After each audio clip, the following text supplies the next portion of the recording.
Halo, selamat malam semua. Selamat malam, Malam, Pak. Pak. Malam, Pak. Selamat malam. Pak Resi. Malam, Pak. Pak. Semoga sehat-sehat semua ya. Amin. 7. Oke. Bismillahirrahmanirrahim. Assalamualaikum warahmatullahi wabarakatuh. Terima kasih sudah Waalaikumsalam warahmatullahi wabarakatuh. Sebelum kita mulai, mari kita berdoa sesuai dengan keyakinan kita masing-masing agar ilmu yang kita pelajari hari ini bermanfaat untuk banyak orang. Berdoa dipersilahkan.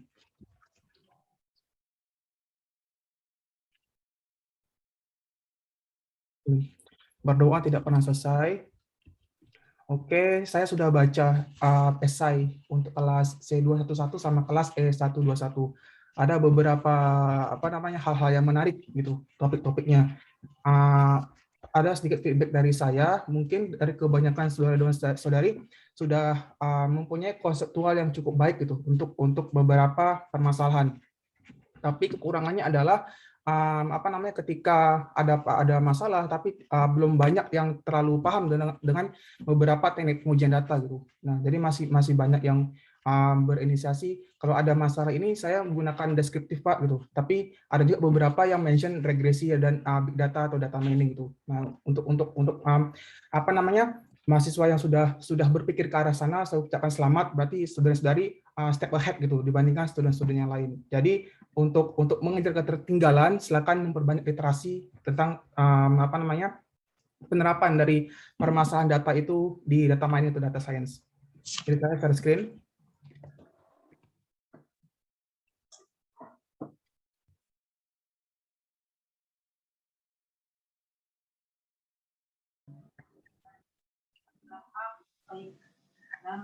Ini feedback secara umum. Kebanyakan dari mahasiswa-mahasiswi agak masih kurang paham gitu namanya esai. Masih yang beranggapan bahwa esai itu hanya sebatas opini gitu. Tapi secara umum yang esai yang baik adalah esai yang mempunyai empat badan itu. Ada introduction di sana, ada body, ada conclusion dan reference. Nah, ketika nanti ingin membuat esai pada tugas-tugas selanjutnya, sudah harus paham apa aja yang ada di introduction itu. Ada general statement-nya, ada poin-poinnya apa saja yang clear di sana. Nanti misalnya di body atau di paragraf 1, paragraf kedua, paragraf ketiga, nanti membahaslah kalimat-kalimat yang relatable dengan topik yang akan dibahas itu. Dan perlu support data di sana gitu. Ada conclusion-nya juga harus jelas di sana di conclusion-nya. Ada di bagian conclusion nanti ada menjelaskan tentang restatement atau summary dari topik yang dibahas di paragraf kedua atau paragraf lainnya untuk membahas di body. Terus di bagian kesimpulan juga harus ada yang namanya practical implication. Untuk di practical implication dijelaskan bagaimana agar permasalahan yang ada ini bisa ditemukan solusi yang baik itu untuk decision making. Dan juga harus dijelaskan limitasi di sana. Limitasi dari esai itu apa saja. Nah, juga beberapa dari mahasiswa-mahasiswi lupa untuk mencatat reference. Karena reference itu adalah suatu yang fundamental, hal yang penting karena untuk mensupport dari beberapa kalimat yang saudara-saudari tulis itu. Nah, untuk reference juga saya sarankan udah tidak lagi menggunakan mensitasi dari website-website yang tidak kredibel. Jadi karena sekarang level saudara-saudari adalah level S2 master, jadi ketika ingin mencari support dari kalimat, carilah dari paper yang bereputasi baik itu, entah di Scopus atau di Google Scholar. Ini tadi kelas C211 untuk topik yang bagus. Untuk kelas AI21, selamat untuk beberapa mahasiswa yang saya mention di di session ini.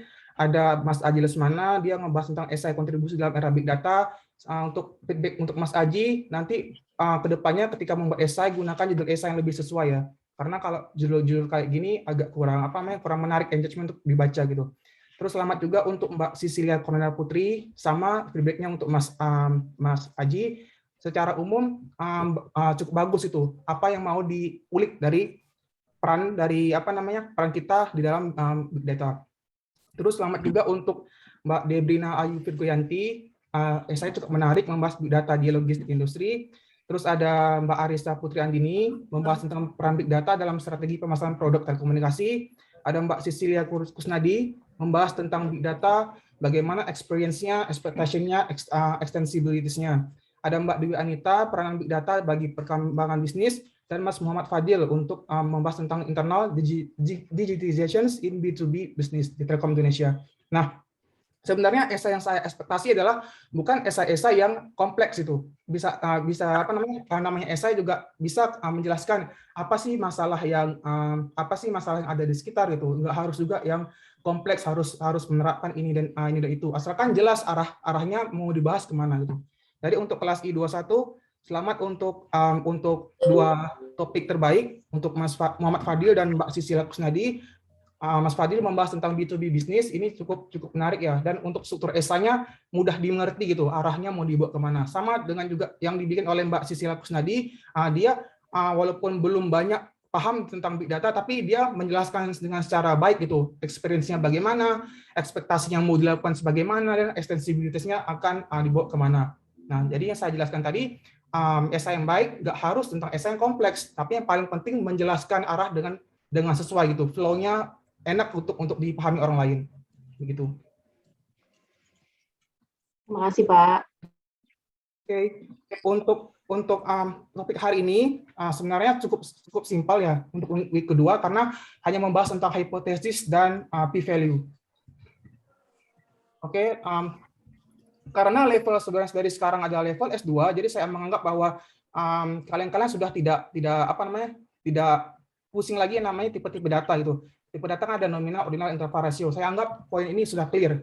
Nah, jadi saya ingin jelaskan lagi bagaimana membuat research design dengan baik.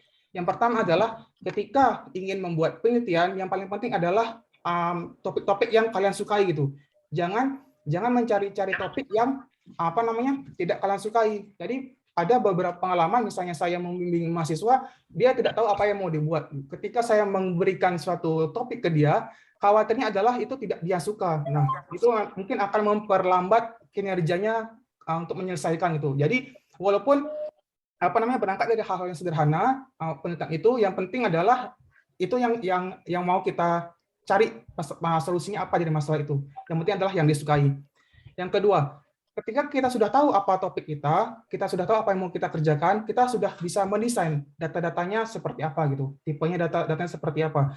Kita juga sudah harus tahu batasan kita, tujuannya seperti apa. Karena ketika kita dari awal memang sudah tahu topiknya, kita tidak tahu arahnya mau dibawa kemana, khawatirnya nanti akan merembet ke data analisis. Karena kunci dari statistika itu adalah semua metode itu tidak bisa digunakan dari data sembarangan gitu. Nah, jadi kita harus paham, oh kalau kita menggunakan regresi A, asumsinya harus datanya bernilai skala apa gitu. Ketika kita ingin membuat tentang klasifikasi, datanya seperti apa. Ketika kita ingin membahas tentang cluster, datanya seperti apa. Nah, jadi saran dari saya juga memperbanyak literasi gitu. Diganti bacanya ketika mungkin kemarin S1 bahasnya tentang permasalahan bisnis atau apa. Sekarang coba diganti karena kunci dari S2 adalah kita menyelesaikan masalah yang ada di lapangan gitu. Nah, jadi hal yang fundamental yang perlu ditajam itu sekarang adalah pemahaman dari metode. Nah, ketika sudah tahu nanti datanya mau seperti apa, tentang decision question seperti apa, kita juga tahapan ketiga yang paling penting adalah kita mendefinisi problemnya gitu. Karena ketika kita tidak mendefinisi problem, kita tidak tahu batasan masalah kemana, nanti bakal memperlebar kita akan memperlebar hal-hal yang tidak kita diskusikan gitu. Khawatirnya seperti itu. Misalnya tujuan masalahnya hanya untuk provinsi Jawa Tengah, tapi karena saudara dan saudari lupa menyebutkan batasan masalah, bisa orang lain tuh menganggap bahwa topik itu ada topik untuk mengcover Indonesia. Nah, jadi tujuan dari batasan masalah juga penting di sana. Yang keempat, theoretical framework. Nah, di sini juga sama seperti hanya di bagian kedua, di mana nanti harus paham bagaimana ngeset variabel dan benar, apakah di sana ada variabel moderate, apakah di sana ada variabel intervening di sana. Nah, ketika sudah ada di sana, sudah paham tentang tipe-tipe variabel juga, itu ada variabel independent, variabel dependent, variabel latent, intervening, moderate, dan lain sebagainya. Nah, ketika sudah mesetkan variabelnya apa, datanya apa, kita mendesain hipotesis. Kita mendesain dugaan awal kita. Karena tujuannya adalah penelitian itu kita ada pendugaan gitu. Kita ada ide penelitian, kita pengen mengkaji apakah memang ada pengaruh atau tidak. Nah, di sanalah berperan yang namanya pengujian hipotesis. Nah, setelah sudah membuat hipotesis dan baik dan benar, kita kan mau melakukan sampling nih, kita mau mencari data. Nah, disinilah nanti diharapkan sampel kita itu mewakili populasi. Dengan cara apa? Tipsnya ada 6. Yang pertama, saudara-saudari paham populasinya seperti apa di lapangan, terus mendesain sampling frame yang baik dan benar, mendesain juga sampling unit di sana, dan menseleksi, memilih sampling metode. Karena untuk di sampling metode kan banyak nih. Ada namanya probability sampling, ada namanya non-probability sampling, ada namanya contoh-contohnya untuk non-probability ada ada snowball dan lain-lain gitu. Nanti akan jelaskan pada week selanjutnya. Nah, yang ketujuh adalah ketika data sudah terkoleksi, peran yang paling terakhir adalah data analisis. Nah, karena ibaratnya adalah ketika kita tidak mempunyai kemampuan yang cukup baik data analisis, ternyata adalah hasil-hasil yang kita dapatkan di lapangan itu tidak dijelaskan dengan baik dan benar gitu. Nah, makanya di bagian data analisis adalah bagian yang paling fundamental gitu. Nah, ketika sudah dapat output di olah data, nanti dievaluasi lagi kira-kira menjawab apa tidak gitu di discussion-nya, menjawab apa tidak hipotesisnya, menjawab apa tidak tujuan penelitian. Ketika saudari dan saudari berpikir kayak, oh ternyata nggak menjawab nih penelitian saya, evaluasilah di bagian mana yang kurang gitu. Bisa saja datanya tidak bisa saja karena data skalanya tidak bisa dengan baik gitu. Misalnya mau membahas tentang kepuasan, hanya bikin skala kepuasan 1 sampai 3 gitu. Nah, coba kalau saya jadi peneliti, saya melebarkan skala itu jadi 1 sampai 7 atau 1 sampai 10. Karena kecenderungan responden ketika kita memberikan pertanyaan itu, mereka kebanyakan akan condong menjawab netral gitu, 5 atau 6. Nah, jadi semakin memperlebar skala itu makin memperkecil bias yang ada di lapangan. Nah, ketika berpikir juga, oh ternyata ada yang salah nih tentang tidak menjawab nih pertanyaan saya. Bisa saja itu karena hipotesisnya tidak tidak tepat digunakan gitu. Bisa saja taraf signifikansi alfanya tidak diset dengan baik gitu. Nilai alfa kan kita bisa pilih 5%, 1%, 10%. Tuh. Alasannya apa pemilihan alfa itu tergantung peneliti. Karena kebanyakan peneliti tentang kesehatan itu menggunakan alfa 1%, gitu. Karena kita menganggap bahwa error kita itu hanya 1%, dan kita yakin keterandalan kita sebesar 99% gitu. Nah, ini set dari alfa tergantung peneliti. Belum ada memang pakemnya pakem nilai itu seperti apa. Nah, itu baik lagi tentang kebutuhan peneliti. Nah, jika di tahapan nomor 8 ini sudah terjawablah semua hipotesisnya, sudah terjawablah tujuan penelitiannya, yang terakhir ada memberi report di penelitian. Karena saya ulangi lagi di week yang sebelumnya, penelitian yang baik adalah penelitian yang selesai gitu, penelitian yang bisa diketahui oleh orang apa yang saudara dan saudari bikin gitu. Nah, seperti itu. Tahapan yang pertama tentang variables dan hipotesis. Ini contoh yang paling mudah gitu. Ketika lupa mungkin variabel independen itu apa, variabel dependen itu apa, dan variabel kontrol itu apa. Ini contoh di gambar ini. Ada visualisasi, ada tumbuhan, ada pupuk, ada air, ada cahaya.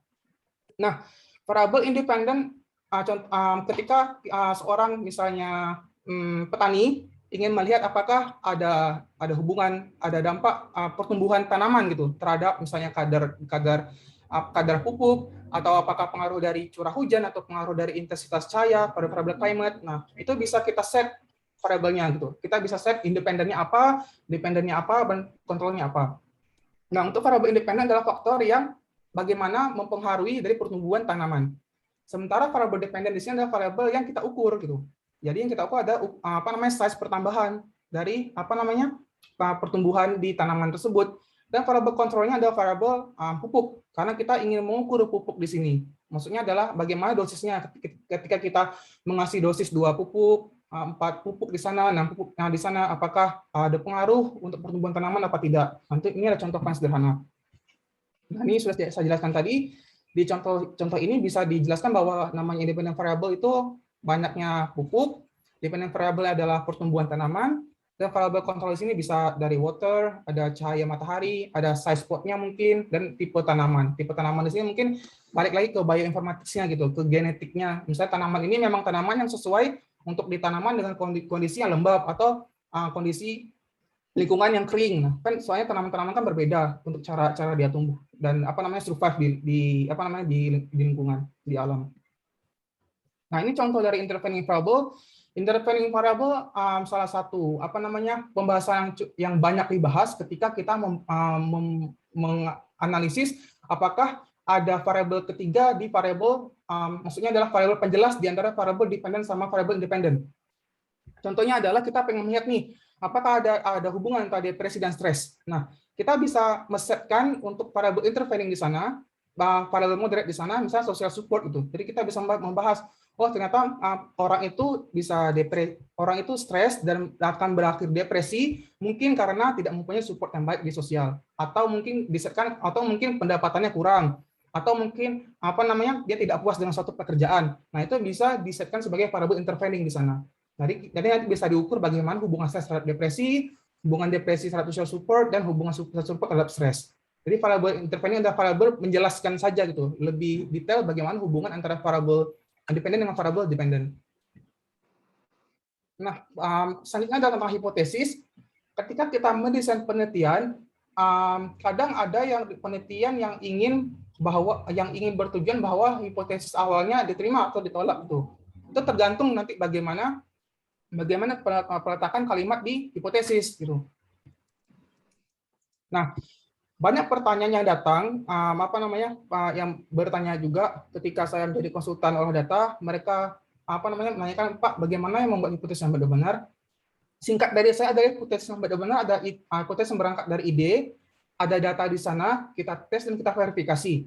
Nah, ketika kita sudah ada topik yang mau dibahas, otomatis di permasalahan itu harus ada variabel independen dan dependen gitu. Karena kita ingin menguji apakah ada pengaruh apa tidak dari variabel tersebut. Makanya variabel independen dan variabel dependen harus ada di dataset. Dan juga yang namanya hipotesis ada hipotesis yang bisa dites gitu. Jangan hipotesis yang ngawur, jangan hipotesis yang yang tidak bisa dites gitu. Tidak bisa dites tidak bisa dites tentang keberadaannya dengan apa yang saudari perkirakan gitu. Dan juga harus hipotesis yang netral gitu. Jangan hipotesis yang tidak netral. Jadi khawatirnya adalah baik lagi ada namanya ethics. Khawatirnya adalah ketika tidak meset tentang hipotesis yang netral nanti akan terkesan menggiring kalau kita memaksakan menerima hipotesis awal kita. Terus hipotesis yang baik adalah hipotesis yang harus simpel gitu, nggak harus bertele-tele, harus panjang-panjang, yang penting jelas apa yang mau dikaji, juga harus spesifik gitu. Ini juga harus jelaskan secara lebih lanjut dan lebih awal gitu. Nah, jadi Pak, realitanya bagaimana ya bikin hipotesis yang baik? Memperbanyak praktis gitu. Karena ketika saudara dan saudari memperbanyak latihan, learning by doing itu akan memperbanyak kekayaan vocab gitu. Karena juga inti dari report itu kan vocab kita ya. Bagaimana kita paham dengan beberapa istilah yang baiknya benar gitu. Karena berbeda halnya ketika kita membuat report untuk naskah akademik sama naskah non akademik itu. Nah, jadi saran dari saya juga memperbanyak latihan writing. Nah, ketika kita membuat suatu penelitian itu kan kita memperkirakan gitu, karena tidak harus serta-merta apa yang kita kerjakan banyak responden di sana gitu, karena kita memikirkan juga keterbatasan kita, waktu penelitian yang mungkin panjang, atau tenaga kita tidak mempunyai banyak surveyor, atau mungkin hibah penelitian yang mungkin tidak banyak. Nah, makanya di beberapa teknik statistika yang baik adalah kita ketika melakukan survei harus mewakili populasi sampel kita. Nah, ini adalah contoh dari visualisasi dari bagaimana sampel yang baik untuk populasi. Nah, mungkin nanti akan saya bahas di week selanjutnya tentang teknik-teknik sampling.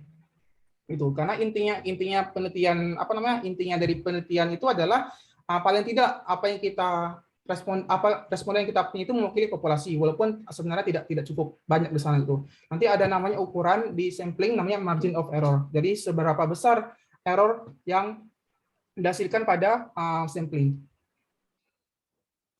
Ini yang saya jelaskan tadi, hipotesis yang baik adalah hipotesis yang bisa dites. Dan untuk pengujian hipotesis nanti ada namanya H0, ada HA, ada H1 gitu. Itu hanya istilah-istilah saja gitu. Untuk hipotesis awal dan hipotesis alternatif.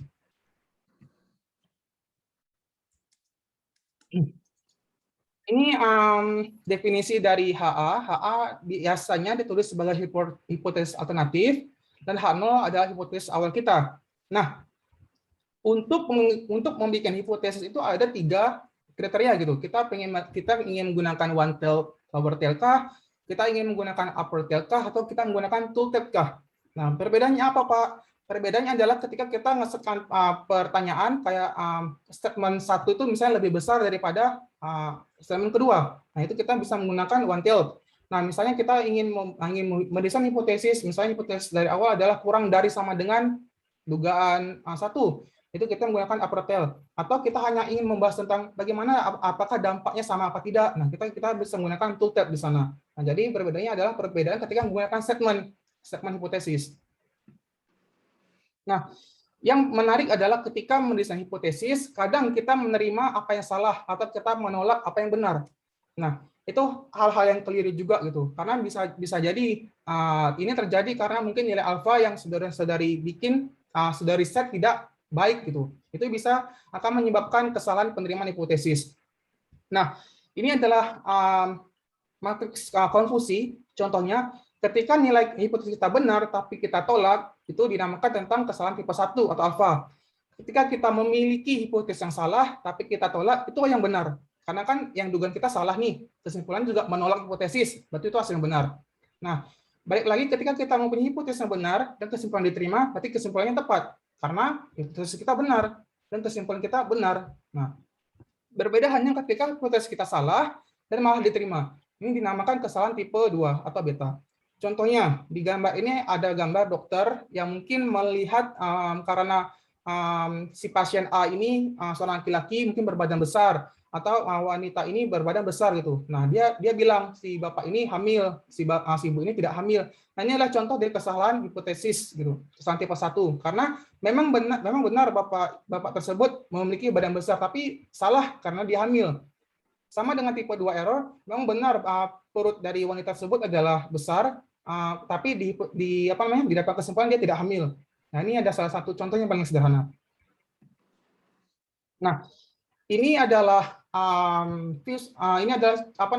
penjelasan secara lebih jelas bagaimana maksud dari tipe 2 dan tipe 1. Tipe 1, kesalahan tipe 1, kita punya hipotesis benar dan ditolak. Nah, ini adalah hipotesis awal kita. Ini adalah H0 kita, ini adalah hipotesis kita atau H1 kita, hipotesis alternatif. Nah, ketika nilai kita sampling kita sesuai dengan populasi kita, saya ulangi lagi, ketika nilai sampling kita sesuai dengan populasi kita, ada namanya p-value di sana ya, untuk melihat signifikansinya. Nah, ketika nilai-nilai kita berada di sini, nilai-nilai berada warna di beta ini bisa karena ketika kita menerima nilai yang ada di sini itu bisa menyimpulkan bahwa hipotesis kita salah, tapi malah diterima gitu. Nah, di tipe yang alfa ini yang sempit di sini, kita menerima hipotesis kita, tapi malah ditolak gitu. Nah, ini adalah sempitnya rank dari kurva distribusi normal gitu untuk kesalahan penerimaan hipotesis. Nah, ini contoh yang tadi perbedaan dari penggunaan 3 jenis hipotesis, yang lower tail, upper tail, dan two tail. Nah, ketika saudari ngesetkan ada lebih besar sama dengan itu hipotesisnya, nanti menggunakan nilai-nilai signifikansi yang berada di sebelah kiri. Nah, ketika nanti mempunyai nilai H awal itu lebih kecil sama dengan, nanti menggunakan nilai-nilai yang di sebelah kanan.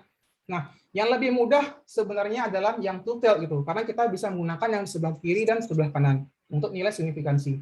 Nah, jadi ini tricky gitu. Tricky dalam artian adalah ketika saudara-saudari mendesain hipotesis gitu.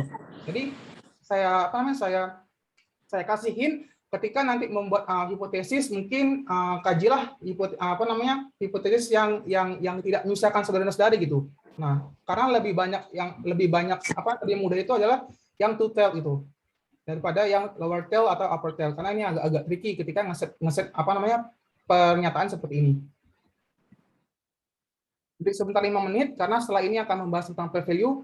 Kalau ada yang kurang mungkin kalau ada yang kurang paham bisa ditanyain. Malam, Pak. Silakan, Mas Jonathan. Ya, Pak, saya masih kurang paham yang kesalahan hipotesis itu, boleh tolong dijelasin dulu nggak ya, Pak? Saya masih kurang paham sih. Kesalahan hipotesis ya. Yang ini ya. Iya, Pak. Jadi kalau setelah hipotesis itu kita kan punya hipotesis nih awal. Nah, tapi nanti ketika sudah dapat nilainya kita bandingkan dengan taraf signifikansi, ternyata menyimpulkan bahwa H0 kita ditolak gitu. Nah, kita menganggap bahwa H0 kita itu benar, tapi malah ditolak. Itu salah. Kan yang benar adalah kesimpulan kita hipotesisnya salah tapi ditolak, itu yang benar. Gitu. Nah, baik lagi ketika kita mempunyai hipotesis yang benar dan diterima, itu yang tepat. Dan kita mempunyai hipotesis yang salah tapi diterima, itu salah. Gitu. Contohnya kayak ini. Nah, hipotesis awal kan dokter ini ingin melihat nih, apakah misalnya dua pasien ini berbadan besar, mempunyai perut yang besar, apakah bisa diidentifikasi hamil apa tidak gitu. Padahal kita sudah tahu gendernya ini laki-laki, yang ini perempuan. Tapi dokter ini malah bilang dia itu hamil gitu, padahal laki-laki. Salah. Memang benar si bapak ini berbadan besar, tapi salah karena dia hamil. Sama dengan wanita ini, memang benar memang salah dia memang benar dia berbadan besar tapi dibilangnya tidak hamil gitu. Nah, ini kesimpulan yang salah gitu. Karena hipotesisnya salah tapi malah diterima gitu. Oh, jadi maksudnya kesimpulan diterima itu tuh maksudnya setelah dianalisa dan disimpulkan sebenarnya dia betul gitu ya, Pak ya? Iya, betul. Kayak tadi beneran hamil tapi hipotesis awalnya salah gitu ya? Itu Oh, itu bisa terjadi kalau nanti ketika bikin penelitian salah ngeset alfa di sana, atau mungkin datanya tidak begitu banyak dijelaskan gitu. Itu bisa terjadi hal seperti itu gitu. Atau bisa tadi pemilihan hipotesis, kan ada namanya lower tail, ada namanya upper tail, atau ada yang equal gitu. Nah, nanti untuk lebih jelas mungkin nanti saya akan berikan contoh data, jadi bisa dilihat gitu. Oh, contoh yang praktisnya seperti apa gitu. Jadi Pak, mungkin mau tanya. Oh, silakan. Ya, mau tanya Pak, mengenai tadi variabel penjelas. Untuk menentukan variabel penjelas itu dasarnya apa, Pak? Apakah ada berdasarkan case yang kita sedang pelajari atau berdasarkan apa ya? Kalau untuk bikin variabel penjelas, sebenarnya itu bisa justifikasi dari penelitian-penelitian sebelumnya gitu. Misalnya paper ini membahas tentang hubungan dengan A dan B, tapi ada variabel penjelas di sana. Nah, mudahnya apa? Mudahnya adalah ketika ingin membahas, balik lagi tadi, ingin membahas sebuah riset, sudah harus tahu teorinya itu seperti apa gitu. Ketika kita sudah tahu teorinya apa, kita sudah tahu arahnya mau dibawa kemana, itu nanti semakin tajam pemilihan variabel di sana, Pak. Jadi jangan bikin penelitian yang kita tidak tahu variabelnya apa gitu. Sorry Pak, tadi setahu saya tadi kita waktu ngomong variabel tuh lagi ngomong regresi ya. Nah, setahu saya variabel penjelas itu bisa dimasukkan ke dalam persamaannya untuk ke dalam bentuk dummy variabel ya. Ya, betul. Itu contohnya aja, contoh dari intervening. Beda dengan namanya dummy di sana. Dummy itu kan variabel bayangan. Dan dummy itu tidak perlu kita penguji dia signifikan apa tidak. Beda dengan intervening. Intervening harus kita uji, memang di sana ada hubungan. Oke. Itu nanti akan dibahas di regresi setelah UTS mungkin. Oke, masih Pak. Ya, silakan Mbak Dwi Anita. Halo Pak Rezi, mau izin sedikit Pak yang terkait di PPT yang tadi page terakhir terkait desain hipotesis Pak, itu kan ada yang tadi yang ada kurva itu, terus ada dua. Nah ini boleh jelaskan nggak sih Pak, maksudnya keperluan secara implementasi realnya itu seperti apa ya Pak? Karena tadi jujur aja saya masih agak ngambang terkait nanti implementasinya bagaimana seperti itu Pak. Makasih. Oke, ini sebenarnya nanti akan membahas di p-value sih Mbak, gitu. Karena kan ketika kita ingin menolak hipotesis, banyak statistika uji yang bisa digunakan. Yang paling gampang adalah p-value. Nah, intinya adalah p-value itu didapatkan dari kurva ini gitu. Nah, jadi adalah ketika nilai p-value kita berada pada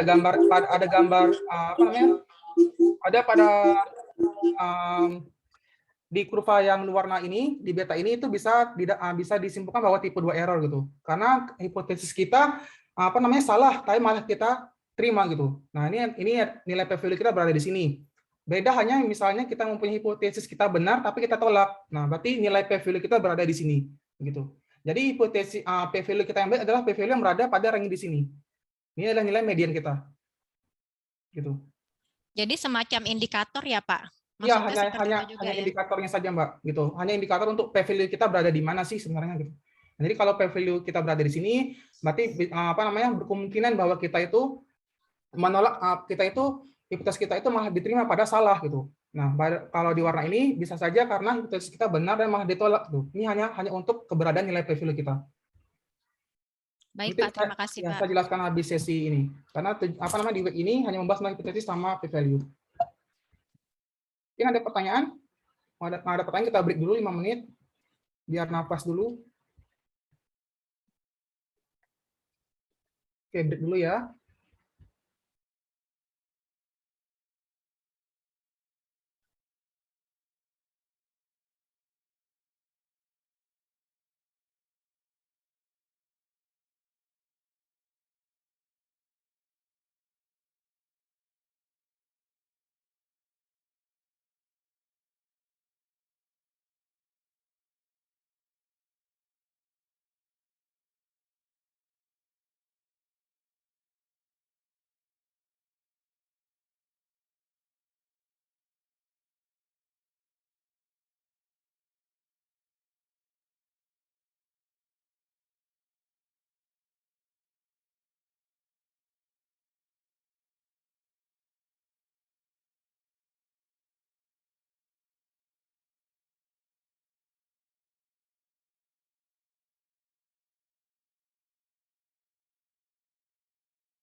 Saya lanjutkan.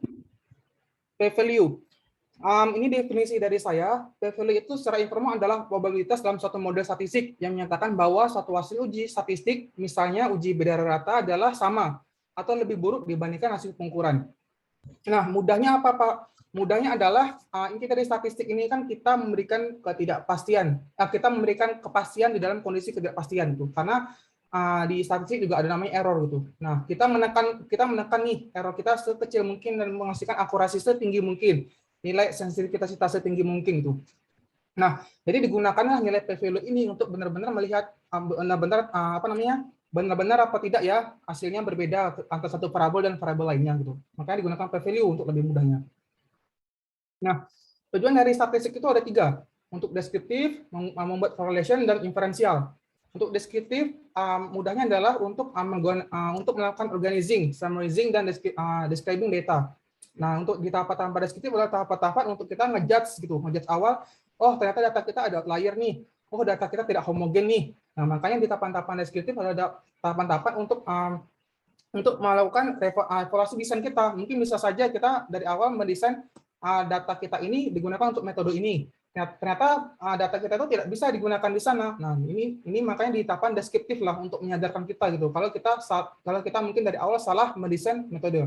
Nah, ketika kita udah dapat data-data yang ada, makanya kita harus menghubungkan gitu untuk dijelaskan. Oh, ternyata dari data-data kita nih, data-data yang ada ini bisa dijelaskan nih antara satu variabel dan lainnya. Makanya digunakan korelasi.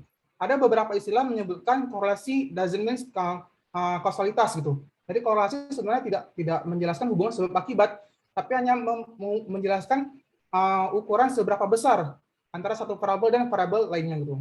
Nah, jadi jangan salah persepsi lagi kalau korelasi bisa menggunakan sebab akibat itu. Hanya untuk korelasi ini hanya untuk menghubungkan aja ukuran dari besaran hubungan itu. Nggak bisa digunakan untuk sebab akibat.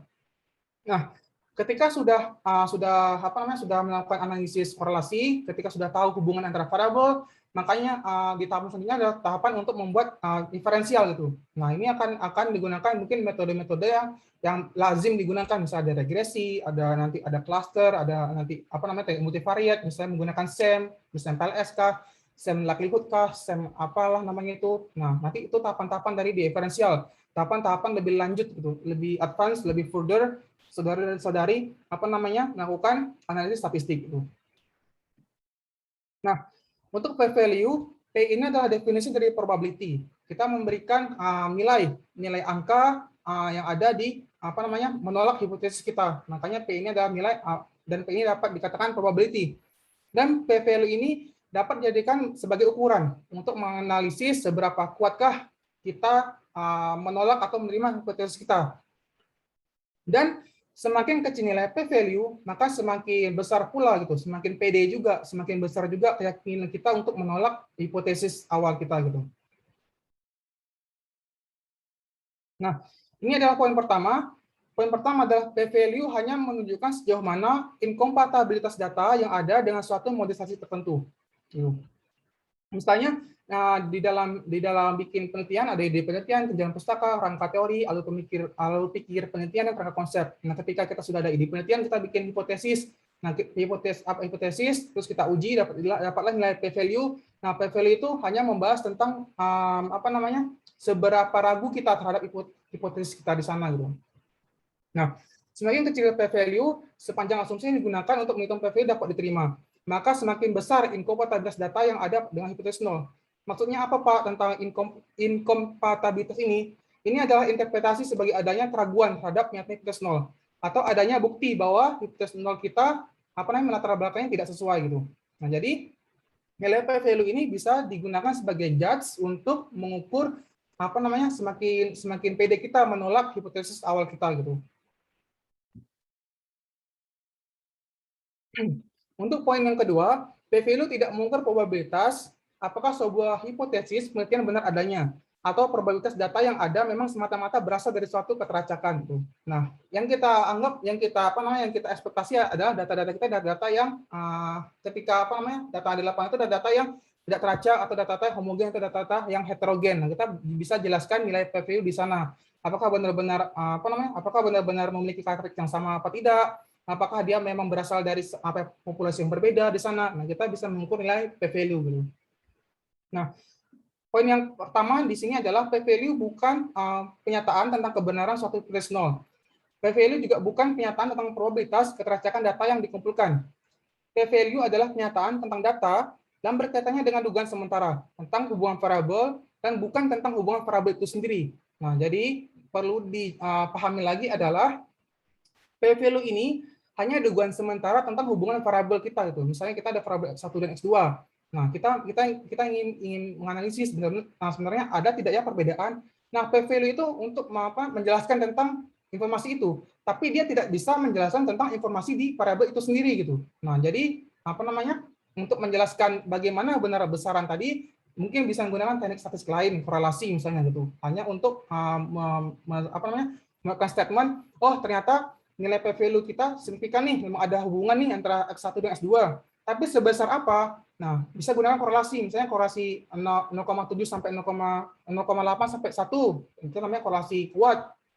Atau nanti misalnya nilai korelasinya minus. Berarti itu terdapat hubungan yang terbalik di sana gitu. Misalnya satu variabel yang harusnya naik, tapi satu variabel turun. Nah, itu nanti perlu penjelaskan untuk itu perlu penjelasan lebih lanjut lagi di sana gitu. Nah, jadi saya ulangi lagi, yang namanya p-value ini hanya untuk mendukung tentang penyataan data kita tentang hipotesis itu, tapi bukan untuk menganalisis seberapa besar nilai hubungan antara variabel. Untuk poin ketiga, misalnya adalah di dalam kesimpulan ilmiah, keputusan bisnis atau penerapan suatu kebijakan sebenarnya tidak ditentukan dengan hanya p-value yang lebih rendah dari nilai tertentu. Nah, nilai p-value kurang dari 0,05 untuk menyatakan suatu kebenaran ilmiah atau sampel kita lebih dari populasi cenderung menyesatkan dan menyebabkan pengambilan keputusan yang salah itu. Nah, jadi jangan berpikir ketika kita mendapatkan nilai signifikansi p-value kita misalnya 0,005 atau 0,00 itu tidak bisa dijudge juga kalau kalau benar-benar baik apa tidak gitu. Nah, itu p-value itu hanya untuk mendukung hipotesis yang ada di permasalahan. Nah, suatu kebenaran ilmiah membutuhkan telaah berbagai faktor kontekstual. Misalnya seperti desain studi, cara pengukuran, kualitas hasil pengukuran, data dari awal penelitian, validasi asumsi yang digunakan, dan data. Nah, jadi kalau untuk nilai p-value misalnya kurang dari atau lebih dari 0,5, untuk menyatakan suatu kebenaran ilmiah itu cenderung mendistorsi proses ilmiah gitu. Jadi apa namanya, ketika nanti membuat penelitian gampangnya membuat model regresi, misalnya gunain alfa 5%, nanti mendapatkan variabel signifikan itu 8. Nanti mungkin saudara-saudari bisa menurunkan nilai alfa di sana, misalnya gunakan 10%, menggunakan 20% gitu. Nah, misal ada pertanyaan, Pak, bagaimana ya kita apa namanya, ada nggak sih literatur yang membahas tentang bagaimana membuat masukan alfa yang baik itu? Itu sebenarnya tidak ada. Itu balik lagi ke peneliti gitu.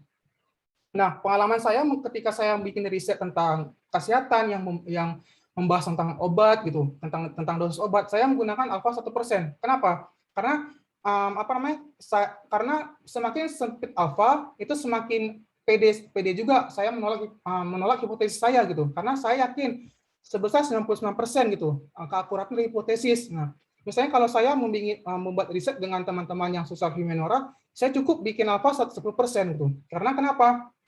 Karena menurut saya tidak apa-apa, karena apa namanya? Ketika ingin membahas manusia itu sesuatu hal yang kompleks ya, itu banyak variabel yang tidak bisa kita jelaskan di sana. Nah, jadi apa namanya? Memperbesar nilai alfa, mungkin semakin besar pula saya bisa menjelaskan variabel yang ada di dataset saya gitu. Jadi khawatirnya juga berbalik tadi, ketika saya menggunakan alfa 5%, ada sedikit variabel yang signifikan. Ketika saya menggunakan alfa yang cukup besar, mungkin cukup banyak variabel yang bisa dijelaskan. Nah, itu baik lagi tentang kebutuhan penelitian.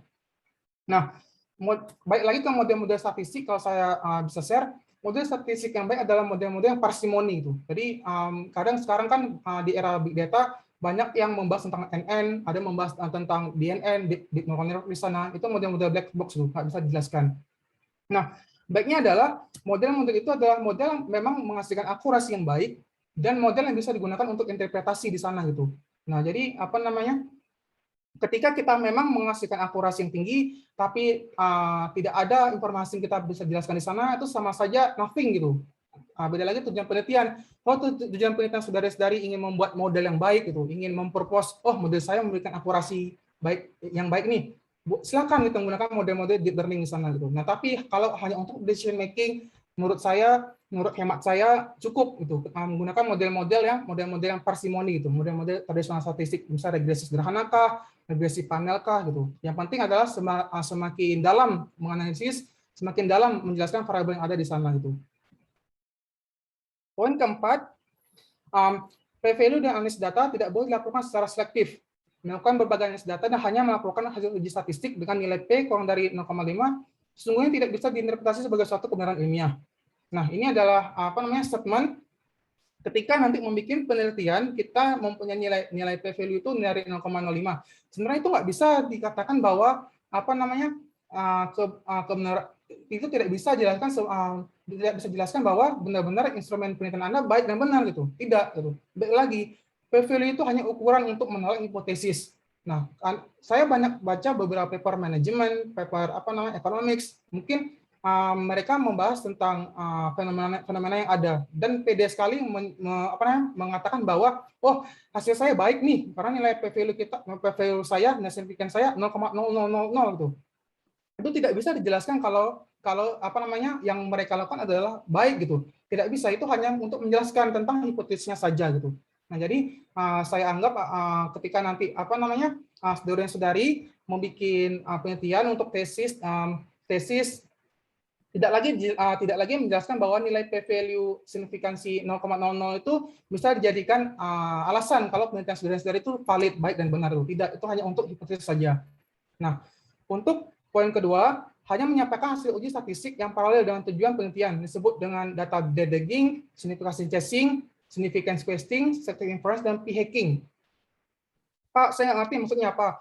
Maksudnya adalah p-hacking ini adalah ketika kita ngesetkan p-value kita bisa melakukan simulasi. Misalnya dalam penelitian, nanti bikin misalnya tabel tambahan itu. Tabel misalnya ketika menggunakan alfa 5%, jumlah variabel signifikan 8, nilai akurasinya 70%. Nah, terus misalnya tambahan lagi, misalnya kita menggunakan alfa 1%, variabel signifikan itu 4, nilai akurasi 70% atau 60%. Nah, coba bikin di sana gitu, bikin simulasinya gitu. Nah, ketika nanti sudah tahu simulasi sudah tahu justifikasinya. Oh, ternyata yang bagus ini adalah alfanya sekian persen. Nah, itu dinamakan p-hacking tuh.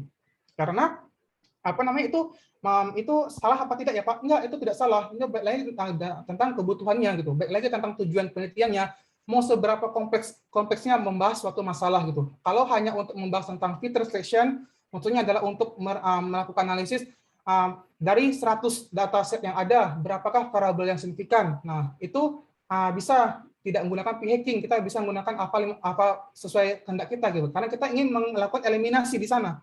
Beda halnya ketika kita hanya untuk justifikasi reasoning. Maksudnya adalah untuk menggali seberapa banyak informasi yang bisa kita kaji di sana. Nah, itu bisa digunakan p-hacking di sana gitu. Nah, itu baik lagi tentang tujuan penelitiannya, mau dibawa kemana penelitiannya tersebut. Poin kelima, statementnya adalah p-value atau kemaknaan secara statistik tidak mengukur besarnya suatu efek atau pentingnya suatu hasil penelitian. Nah, saya jelaskan tadi juga apa namanya p-value itu hanya untuk nilai besaran saja, menolak hipotesis, tapi tidak bisa mengukur efek yang ada di penelitian tersebut. P-value kemaknaan statistik tidak sama dengan kemaknaan ilmiah, gitu. Maksudnya adalah di statistik ini kan kita memberikan informasi ada error di sana gitu. Nah, kita ingin mengkaji seberapa kecilkah kita ada error di dalam penelitian, tapi itu sebenarnya tidak bisa menjawab tentang kemaknaan ilmiah gitu. Maksudnya adalah tidak bisa menjawab tentang seberapa menjawab tentang tujuan penelitiannya gitu di sana. Nah, yang kedua, p-value yang relatif kecil tidak serta-merta menunjukkan keberadaan efek yang besar atau penting. Sebaliknya, p-value yang relatif besar tidak serta-merta pula menunjukkan ketiadaan suatu efek di sana. Nah, baik lagi kalau ingin mengkaji efek di sana menggunakan korelasi, bukan lagi nilai p-value.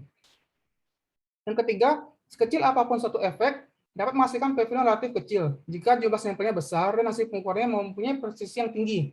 Sebaliknya, sebesar apapun suatu efek dapat menghasilkan p-value yang relatif besar jika sampelnya sedikit dan hasil pengukurannya tidak presisi. Ini berbalik lagi dengan samplingnya nanti. Nah, apakah nanti tidak ketika melakukan sampling ternyata itu tidak merepresentatif populasi. Nah, ini akan memberikan nilai p-value yang tidak baik gitu. Dan yang tidak cukup signifikan ketika kita menggunakan jarak signifikansi alfa tertentu. Yang keempat, efek yang identik bisa saja menghasilkan p-value yang berbeda jika presisi pengukurannya berbeda. Nah, ketika nanti di dataset datanya misalnya X1-nya biner 0 dan 1, terus X2-nya data-data rasio misalnya 70, 60, 50. Nah, ini ada beberapa teknik menghubungkan hubungan antara variabel yang tidak bisa digunakan gitu. Nah, misalnya ada korelasi Spearman, ada Tau Kendall, ada Person di sana. Nah, beberapa teknik korelasi ini ada limitasinya, ada tipe-tipe data yang bisa diolah apa tidak di sana gitu. Nah, makanya nanti ada metode-metode non parametrik, misalnya ada Tau Kendall, ada Whitney gitu. Nah, untuk memahami itu nanti harus membanyak literasi gitu, harus membanyak tentang bagaimana penerapannya untuk pengujian di statistik itu. Nah, jadi ketika kita mempunyai data penelitian, kita nge-treat yang salah, itu akan memberikan nilai p-value yang keliru gitu. Itu akan baik lagi akan terjadinya penolakan hipotesis di sana yang salah gitu, atau kita menerima sesuatu yang salah gitu. Nah, itu akan terjadi ketika data kita tidak kita treat dengan baik dan benar. Yang terakhir, p-value bukanlah ukuran yang baik tentang adanya bukti terkait sebuah model atau hipotesis. P-value tanpa konteks, mengapa suatu penelitian perlu dilakukan atau tanpa keberadaan data awal yang menunjukkan adanya kesenjangan tidak mempunyai arti apa-apa. Analisis data tidak boleh berhenti pada p-value. Jadi kalau saudara-saudari pikir tidak signifikan karena p-value tertentu, ganti metodenya gitu. Ada metode-metode non parametrik, ada metode-metode yang tidak memerlukan asumsi di sana gitu. Nah, ganti metode tersebut. Yang ketiga adalah analisis data setidaknya menyertakan pula pendekatan lain untuk sampai pada suatu kesimpulan. Nah, jadi khawatirnya adalah ketika saudara-saudari sudah paham masalahnya ada di lapangan apa, sudah tahu teori yang ada apa, tapi tidak paham bagaimana metode-metode olah data. Nah, ini akan mempergiring hasil penelitian berhenti gitu, karena memikirkan bahwa p-value-nya segini Pak, variabel saya tidak signifikan banyak Pak, saya harus gimana ya Pak? Nah, itu nanti harus diganti dengan metode-metode non parametrik gitu, metode-metode yang tidak memerlukan asumsi untuk olah data.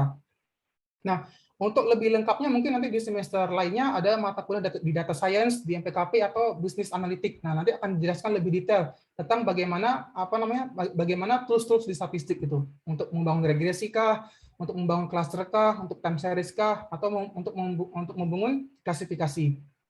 Nah, ringkasannya apa dari 6 poin ini? Yang poin penting adalah tanpa suatu konteks yang jelas atau tanpa keberadaan bukti yang jelas, p-value hanya memberikan informasi yang terbatas. Gitu. Jadi apa namanya p-value itu hanya ukuran saja, tapi tidak bisa menjelaskan tentang nilai besaran di sana. Ini adalah contoh yang ada di buku saya. Nanti saya share di Emas. Ini contohnya di tabel ini ada tabel data Columbus itu. Maksudnya adalah ini adalah nomor city kota di US. Ada variable crime, ada income, ada housing, ada X dan Y. X dan Y di sini adalah latitude dan longitude. Karena data-data ini adalah data-data spasial, data-data yang maksudnya adalah menjelaskan tentang informasi setiap lokasi, maka teknik regresi sederhana tidak bisa digunakan karena lebih baik menggunakan regresi spasial gitu, regresi yang bisa mengcover informasi per lokasi gitu. Nah, contohnya adalah ketika membangun hipotesis seperti ini. Ketika sudah mendapatkan analisis olah data, ini adalah apa namanya? Ini adalah koefisiennya variabel yang ada intercept, ada income dan housing. Saya kasih apa namanya hint. Yang nama intercept ini walaupun nanti tidak signifikan tetap harus dimasukkan ke dalam model. Beda namanya tentang variabel independen kita. Misalnya kita ada variabel income sama housing. Nah, kalau misalnya housing tidak signifikan, tidak boleh dimasukkan ke variabel tidak boleh dimasukkan ke dalam model regresi karena tidak signifikan gitu. Nah, jadi ketika nanti membangun regresi, lihat dulu signifikansi levelnya seberapa persen. Misalnya saya pengen menggunakan alpha 1% Pak.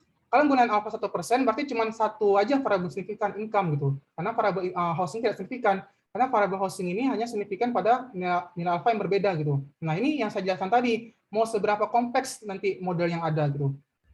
Nah, untuk membuat hipotesis itu yang baik ada seperti ini gitu. Jadi karena level saudara-saudari sekarang adalah akademik, jadi sangat tidak dianjurkan hanya menggunakan hipotesis yang mudah, maksudnya tidak diset dengan academic writing. Contohnya hanya menggunakan tidak ada pengaruh X1, X2 terhadap Y. Dihindarkan menulis seperti ini. Nah, sudah harus menggunakan seperti ini tentang simbol matematik itu. Nah, beta itu apa, alfa itu apa. Misalnya variabel independen dari sini adalah beta. Artinya jelaskan nilai beta 1 sama dengan beta 2 gitu. Berarti bisa dikatakan juga tidak ada pengaruh X1, X2 terhadap Y, atau nilai beta 1 sama dengan nilai beta 2. Alternatifnya adalah beta J. J ini adalah banyaknya variabel gitu. J-nya adalah bernilai 1 dan 2. Jadi mudahnya adalah paling sedikit atau satu variabel mempengaruhi variabel Y gitu. Nah, untuk menganalisis ada perbedaan apa tidak, banyak bisa menggunakan nilai p-test, ada bisa menggunakan f-test itu. Nah, jadi ketika saya jadi dosen pembimbing, saya mewajibkan setiap mahasiswa saya tidak boleh menggunakan nilai p-value gitu. Gunakan nilai-nilai uji statistik yang ada, misalnya nilai f-test atau nilai p-test di sana gitu. Nah, karena khawatirnya adalah terjadi tadi ada namanya penolakan hipotesis. Mungkin saya pikir mungkin dia keliru nih nge-treatment datanya nih. Nah, beda halnya ketika nanti menggunakan nilai statistika uji gitu. Karena pakemnya adalah perbandingan nilai F hitung ini dengan F tabel gitu. Nah, nanti ini dibandingkan dengan nilai F tabel yang ada di distribusi F atau di distribusi T. Nanti lebih jelasnya nanti akan dibahas di week selanjutnya tentang regresi. Nah, ini adalah contoh yang baik dan benar ketika membuat report tentang ujian hipotesis gitu. Jadi sudah saya ekspektasi ketika nanti ada tugas bikin hipotesis seperti ini gitu. Nah, nanti dibikin kriteria ujinya seperti apa? Misalnya nilai p-value kurang dari alfa sekian persen, maka keputusannya adalah H0 ditolak atau H0 diterima. Kesimpulannya apa? Misalnya model regresi yang sesuai atau variabel yang signifikan memang itu gitu. Nah, ini adalah contoh yang baik dan benar untuk penulisan hipotesis. Jadi ada pertanyaan?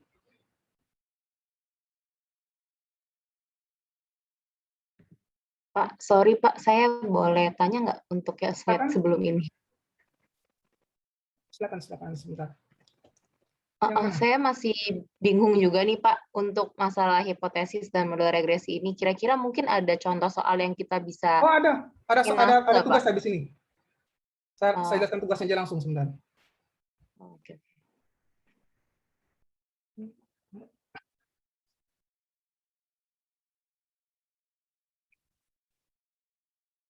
Sebentar.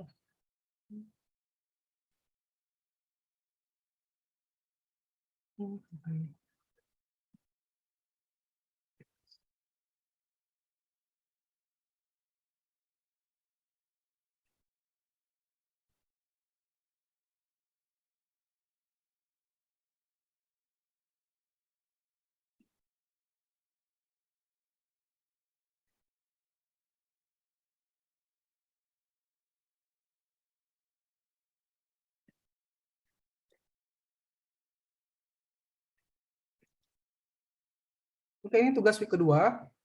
Ada soal A dan soal B. Untuk soal A ini adalah soal yang untuk NPM-nya bahasa ganjil, dan soal B adalah soal untuk yang NPM-nya bahasa genap. Saya menuju ke soal yang dulu ya. Nah, misalnya Presiden Republik Indonesia meminta Anda menyelesaikan masalah strategis mengenai pertumbuhan penduduk untuk soal A dan angka kematian ibu untuk soal B. Untuk mendapatkan hasil yang optimal, karena Anda seorang manajer di sana, maka Anda meng-hire seorang data scientist gitu.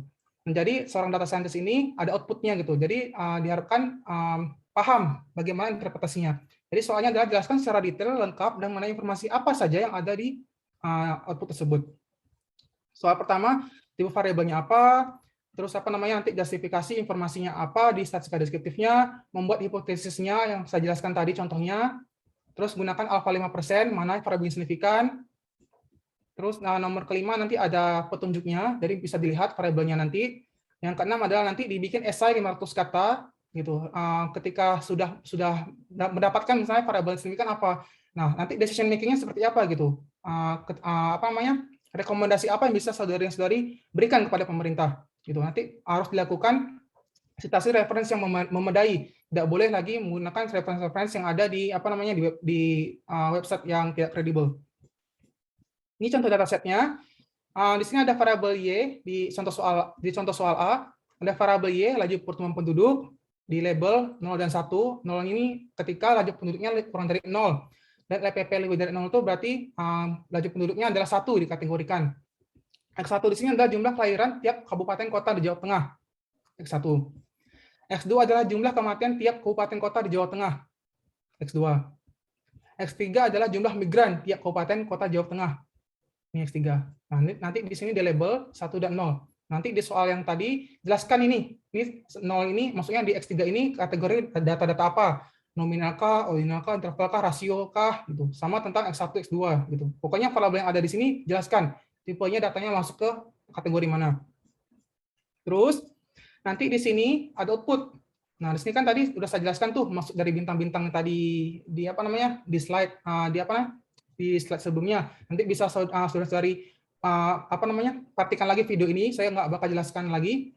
Jadi dilihat variabel mana yang signifikan, bangunlah model regresi gitu. Bangunlah model regresi kan mudah ya, banyak sekali di Google ketika kalau mau dicari bikin regresinya.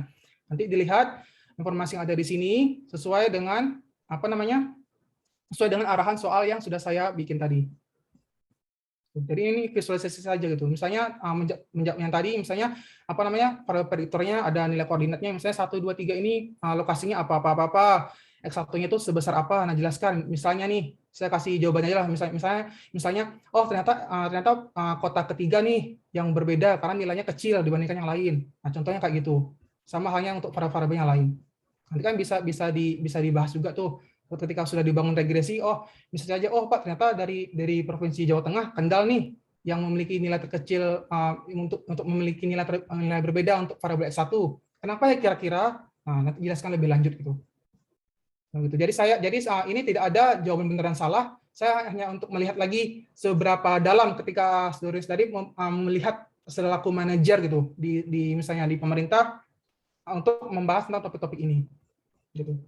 Jadi, apakah ada pertanyaan kalau kurang jelas tentang soalnya? Ini sama untuk kelas C21 dengan kelas I21.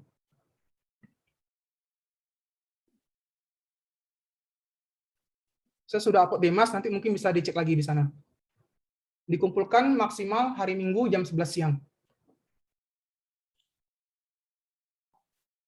Pak Rezi mau bertanya, Pak, terkait tugasnya, Pak. Itu kan tadi sudah ada perhitungan dari aplikasi yang digunakan ya, Pak ya? Oh, berarti kita lebih menerjemahkan dari hasilnya itu ya, Pak ya? Betul. Hanya menjelaskan aja. Nggak usah diolah. Lalu Pak, tadi Bapak juga sempat menyampaikan metodenya bisa di Google. Itu yang harus kita Google apa Pak? Mohon maaf. Oh, itu hanya untuk menjelaskan aja. Kan ada saya sebutkan tadi metode yang saya gunakan di apa namanya di output itu apa. Mungkin kalau penasaran, mungkin bisa dibaca, dicari gitu. Terima kasih Pak. Ya. Nggak ada, soal ini nggak ada nilai benar dan salah gitu. Hanya seberapa dalam untuk interpretasinya. Tapi kalau untuk nilai skala tadi itu ada benar dan salah ya. Misalnya nanti dibilang nilai 0 dan 1 malah rasio gitu. Mungkin keliru atau salah. Nah, itu bisa saya salahkan. Tapi kalau untuk interpretasi itu tidak ada nilai salah dan benar itu kan kedalaman kita aja untuk menjelaskan.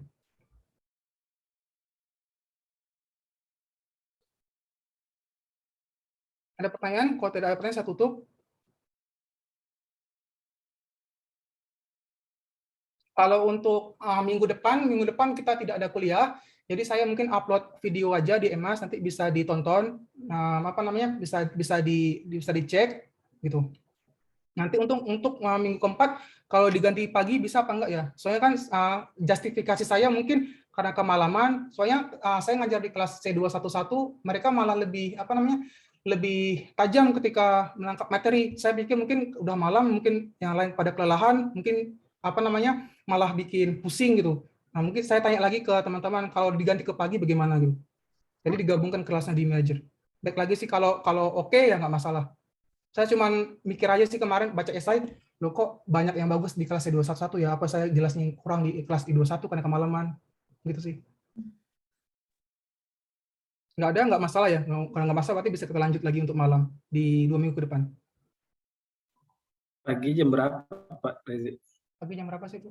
Oh, jam 9. Oh, bentrok bisa dengan Pak. kantor, Oh, Pak. kerja Pak. Ini aja ya, saya upload 2 video aja ya, berarti maksudnya kalau di kelas C211 saya upload di video, maksudnya saya kan ngajar di C21 sama I21, berarti di setiap kelas saya upload video gitu. Jadi takut ada informasi yang missing di sana. Soalnya saya lihat ini malah kelas C211 yang lebih apa namanya, lebih bahas banyak dalam gitu tentang esai kemarin gitu. Gitu sih. Cuma mikirnya aja. Soalnya kan nanti kan kalau UTS kan sama nih soalnya. Nah, khawatirnya apa namanya malah beda-beda yang ditangkapnya gitu. Gitu sih kalau dari saya. Boleh Pak, makasih. Oke, itu solusinya ya. Kalau nggak ada, saya tutup. Oh, silakan. Pak, tadi kan Bapak menyampaikan UTS-nya tuh apa takutnya beda Pak. Mungkin boleh dibahas sedikit Pak esainya Pak. Tadi kan Bapak memberi contohkan. Oh, esai yang baik ya. Nih saya Ya. punya siapa kemarin? Sebentar, saya cek dulu.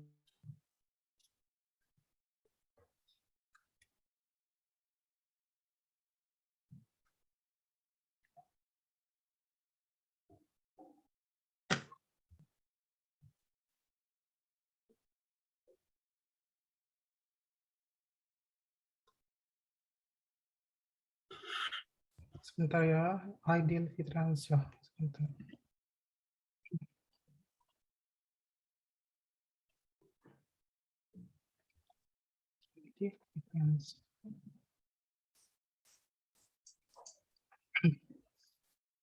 Terus Firanto. Sebentar.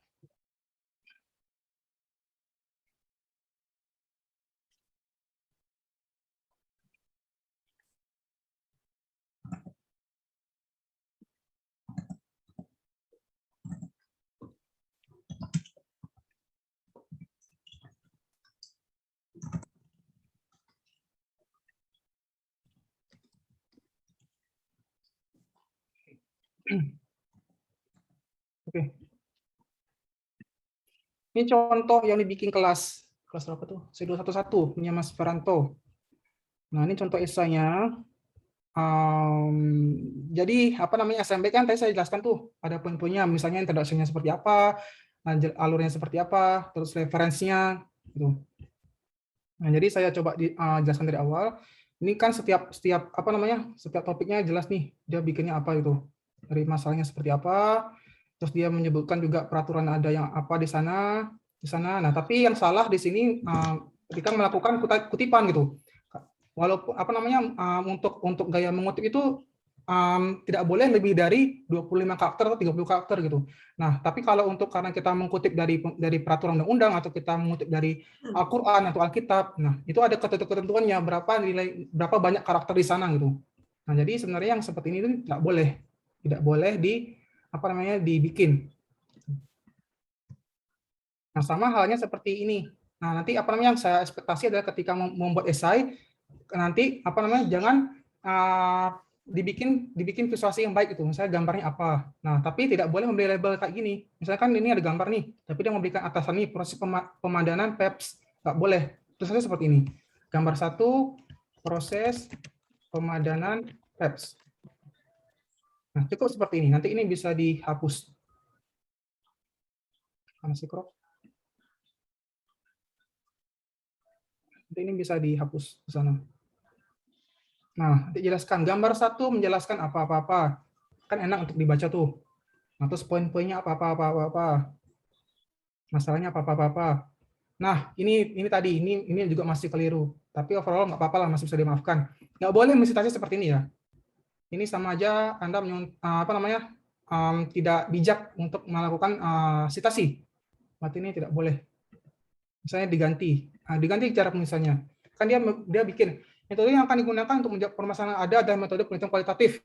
Bisa kayak gini, misalnya metode kualitatif baik digunakan untuk permasalahan ini karena misalnya nih poin di sini nih, the final written report has flexible structure. Cukup bisa gini, karena akan membuat struktur yang baik untuk menjelaskan informasi. Nah, ini kan sebenarnya sama aja nih panjang-panjang seperti ini. Nah, nanti bisa disitasikan di sini. Nah, cukup seperti ini. Jadi yang mengkopas seperti ini tidak boleh lagi. Nah, ini juga jelaskan kan, misalnya datanya mau seperti apa diolahkan, gitu, teknik sampingnya apa. Nah, terus tinjauan pustaka di sini. Nah, sini juga masih ada keliru di sini kan. Untuk reference banyak stylenya ya. Nanti ada beberapa software yang bisa digunakan, ada Mendeley, Zotero gitu-gitu. Nah, ini masih ada keliruan. Dan juga bagaimana Pak cara untuk nge-reference dengan baik dan benar itu. Nah, jadi tidak boleh lagi untuk menggunakan mengutip dari website. Jadi saya contohkan untuk menggunakan Mendeley. Ini Mendeley contoh ya.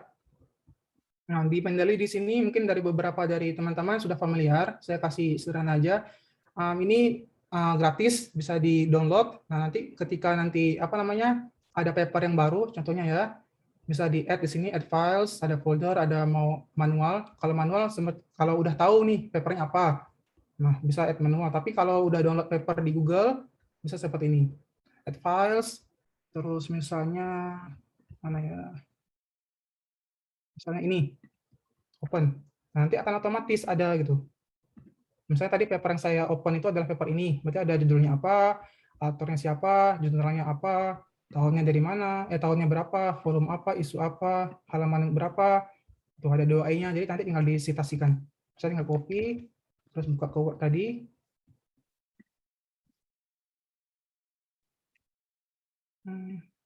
Sini misal, nih reference, terus insert citation, bisa.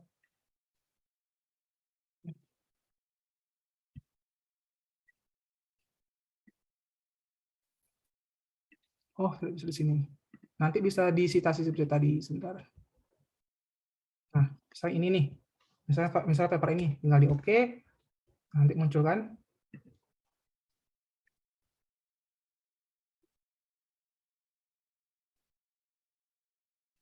Nanti muncul nih papernya tadi apa yang disitasi. Nah, nanti bisa di-insert bibliografi. Jadi nanti bakal rapi gitu. Nah, nanti untuk stylenya mengikuti apa? Misalnya triple IK, tuh, atau mau ikuti Nature. Nah, ini baik lagi. Misalnya tentang sexual research di Talos Francis. Tuh, jadi mengikut ini apa style yang ada di FEB gitu. Nah, ini salah satu hint untuk bikin report yang baik, yang saya ekspektasikan itu, jika ingin membuat penelitian. Gitu. Dan jangan lupa ya, bikin apa ini? Statement of authorship. Gitu. Pak, kalau nggak, maaf Pak, kalau sepintas tadi saya lihat itu udah nggak 500 kata Pak, itu udah Kan minimal. 1.200 Pak. Minimal kemarin saya bilang. Oke. Gitu. Ada pertanyaan?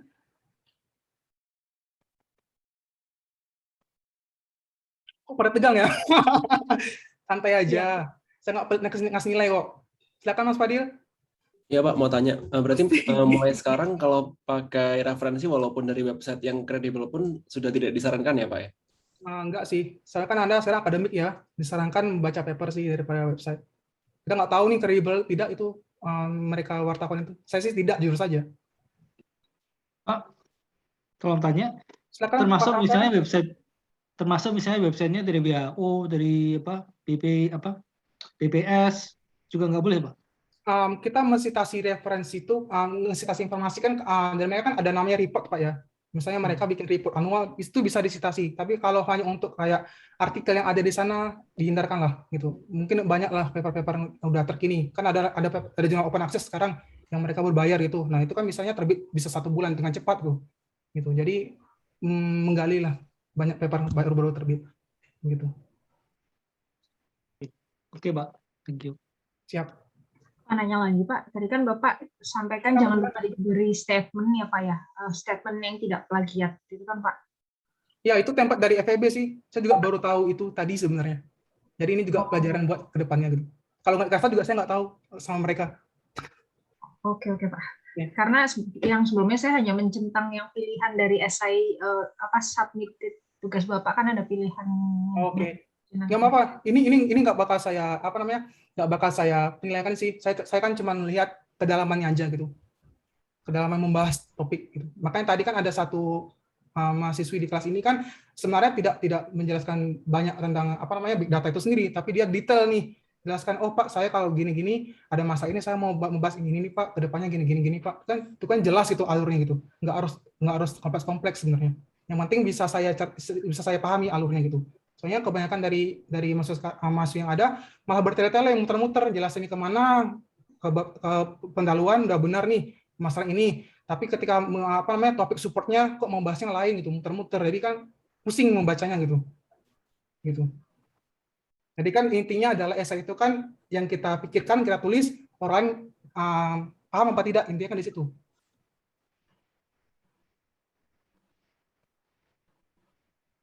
Oke, ada pertanyaan? Tenang, saya nilai nggak pelit kok. Chill. Kalau saya ngasih kerjaan, kerjain dan jangan nyontek. Itu aja yang intinya gitu. Baik Pak. Ya mendingan saya ngasih nilai 70 lah walaupun gitu. Tapi kalau saya lihat, sama nih nilai, sama nih esai, sama nih gaya penulisannya. Saya 10 tahun bekerja peneliti gitu. Jadi saya paham sekali karena orang itu mempunyai vocab yang berbeda satu sama lain gitu. Jadi ketika saya lihat saya skimming, sama nih. Berarti itu ada indikasi entah dia kopas plek-plekah di website atau dia kopas sama persis sama teman-temannya gitu. Jadi kemarin saya baca juga saya bikin paham saya, mahasiswa ini gaya penulisannya seperti ini nih, mahasiswa ini kekayaan vocabnya seperti ini nih, gitu. Itu bisa jadi bahan saya untuk ngejudge sekalian nih kalau nanti ada report selanjutnya gitu ketika ada tugas gitu. Ada pertanyaan? Santai ya, santai, chill. Kalau ngikutin alur main insya Allah lulus itu kelas ini. Pak, Saya nggak tahu sih, kelas ini kan dibagi 2 ya sama Bu Wulandari mungkin, saya lupa. Iya, itu sampai UTS saja. Wulandari, betul Pak. Ya, silakan ada pertanyaan. Kok ada yang baru gabung nih? Siapa nih, Mas Irawan? Pak, saya boleh nanya Pak. Dengan Indra Pak. Silakan Pak Indra. Saya masih belum banyak pengalaman dengan esainya Pak. Boleh dapat feedback nggak dari Bapak? Boleh, nanti saya kasih feedbacknya. Oke, terima kasih Pak.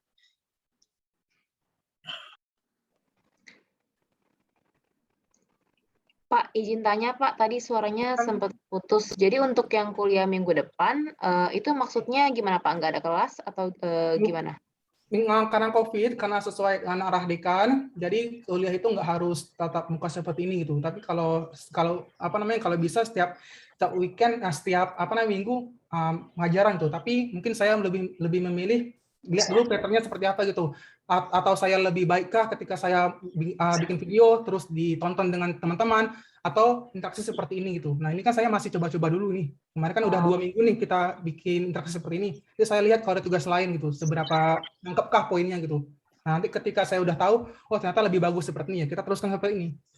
Gitu sih. Jadi juga menyelamatkan yang lain ketika nanti ada ujian gitu. Kan kita kelasnya ada 3 kelas tentang step ini. Tuh.